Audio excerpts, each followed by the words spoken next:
I let the turkeys out so they can enjoy the sunshine, see what they thought of the snow. It's deeper than they've ever seen before.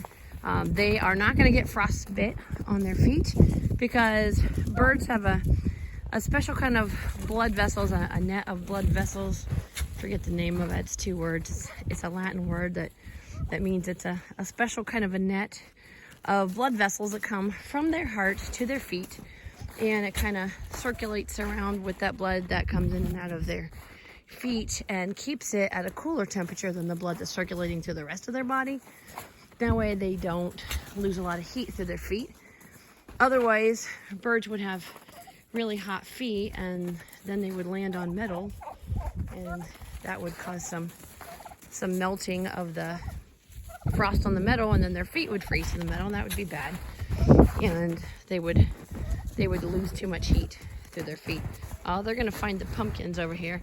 I had a bunch of pumpkins and I used them to line the driveway when we got new gravel so they could tell where that was gonna go when there was snow on the ground. So they're gonna peck at those a little bit.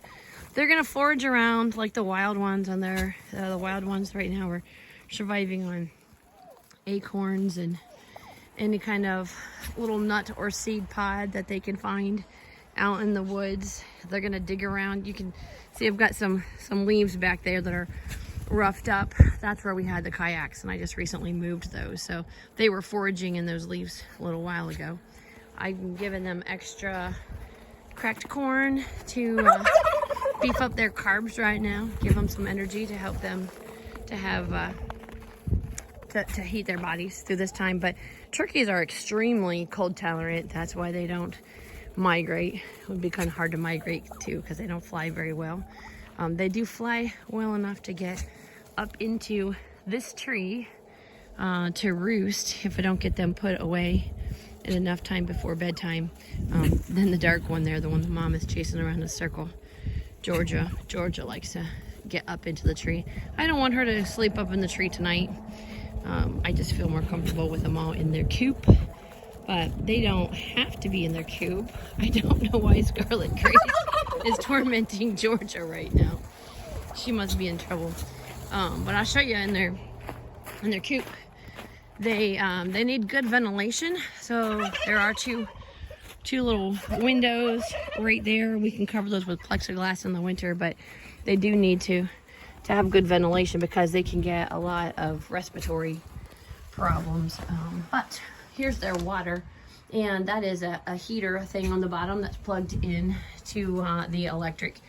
So there's 5 gallons of water there that stay thawed out, and they do have a heat lamp in here. They don't need a heat lamp, and a lot of people say, baby, I'm for giving them a heat lamp, but they're my babies.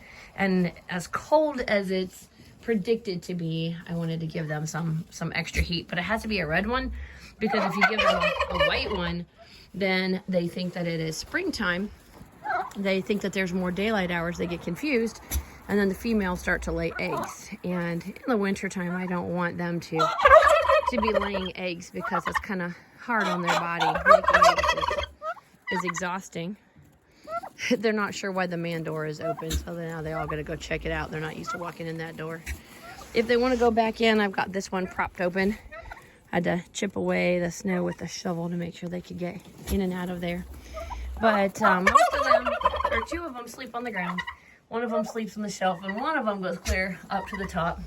This one, my silly one, Georgia, she goes clear up to the top because she likes to roost.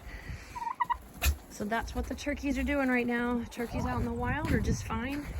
If there's a snowstorm, they'll probably stay up in the tree and not come down to the ground till the snowstorm is over.